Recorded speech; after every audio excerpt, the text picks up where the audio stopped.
کہ ایک مرتبہ پھر تم اپنی تمام تر قوتوں کو اکٹھے کر کے اس دنیا کے انسانوں کو علی جیسا امام عطا کر دے. علی کون ہے؟ اور اس لامحدود محبت کا فلسفہ کیا ہے اور علی کی ابدیت کا راز کیا ہے؟ میں شرمندہ ہوں، وقت بہت گزر گیا. میں چاہوں گا، طبیعت بھی ناساز تھی اور گلے کی بھی ایسی کیفیت کہ میں شاید مشکل سے اپنی بات کو آگے بڑھا رہا ہوں، لیکن اب وقت جو کہ مغرب کی سائڈ ڈھال رہے ہیں نتیجے کی طرف بڑھ رہے ہیں.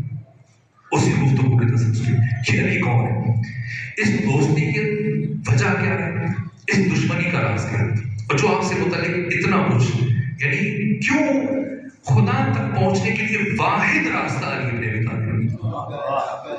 افضل کی بات نہیں، علی ترجیحی محور نہیں، انحصاری محور. اسے پیغمبر نے بھی سمجھا ہے، بولے متقیان نے بھی خطبہ شکشکی میں فرمایا کہ ام اول لقد تکمس ابن ابی قحافہ وانه لیعلم انا محلی منها محل القرب من الرحم ينحدر عن السیل ولا يرقى الیہ. کہ اللہ کی قسم، عبداللہ بن عثمان بن عامر ابو قحافہ کے بیٹے ابو بکر نے خلافت کی قمیص کو زبردستی سے بے تر کر دیا تھا، لیکن وہ خود اس بات کو جانتا ہے کہ میرا مقام اس کائنات میں وہ ہے کہ جو چکی کے پاٹ میں کیل کا ہوتا ہے، کہ اگر اسے نکال دیا جائے تو نظام کائنات درہم برہم ہو جاتا ہے. کہ الحدر والنسل ولا يرقى الیہ، کسی کی معرفت کا پرندہ مجھ تک پرواز نہیں کر سکتا. فرماتے ہیں جہاں پر انسان کی عقل کی انتہا ہوتی ہے وہاں سے ہمارے فضائل شروع ہوتے ہیں.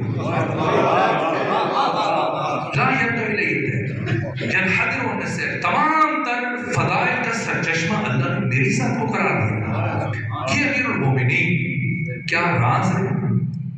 بس اب میں 2 سے 3 جملے اسی نسبت سے کہ اس لامحدود محبت کا راز ہے، آپ کی ابدیت کا راز ہے، آپ کی انحصار کا راز ہے.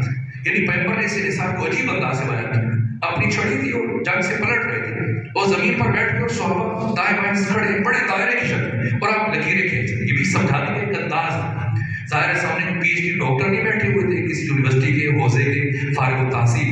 ایک شخص نے 60 سال کی عمر میں اسلام قبول کیا، 50 سال کی عمر میں اسلام قبول کیا، اس کے دماغ میں بات منتقل کرنا پیغمبر اس لیے مثالوں کا سہارا لے تو بات کو پہنچانے کے لیے تاکہ ذہن نشین ہو جائے، بجائے کچھ کہنے کے چھڑی سے زمین پر لکیریں کھینچ رہے. کوئی ٹیڑھی لکیر کھینچ رہے، کوئی ترشی، کوئی منحنی، کچ مچ اور مسلسل 20 لکیریں کھینچی.